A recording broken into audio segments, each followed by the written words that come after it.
বড় বোনকে কেউ এইভাবে মারে? বড় বোনকে মারলে কি হয়? বোনকে মারলে কেউ ভালো ভাই হতে পারে না।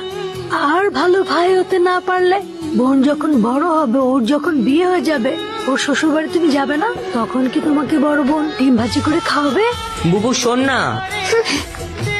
কি হলো রে? গ্লাসটা কে ভাঙলো? না না মা, কিছু হয়নি, আমার হাতে লেগে গ্লাসটা পড়ে গিয়েছে। বুবু সরি, প্রমিস আর কখনো করবো না। হইছে, এবার তুই এখন খা। তাহলে তো শ্বশুর বাড়ি গেলে ডিম ভাজা করে খেতে দিবি তো? ভাবি, ভাবি দেখো কে আসছে। জান্নাত, কেডা এটা? আমার ভাই। তোমার বোন সারাদিন কতবার তোমার নাম নেয়, তুমি জানো না? মান্নাত এটা করতো, মান্নাত ওইটা করতো, মান্নাত এমন, মান্নাত তেমন, কত কথা যে কয়।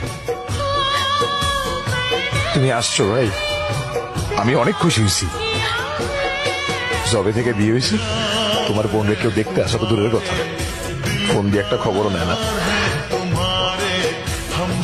তুমি আসছো ভাই, আমি অনেক খুশি হয়েছি।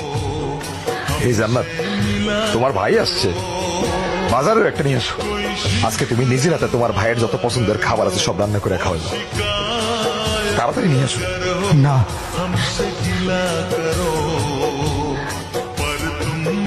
কেন?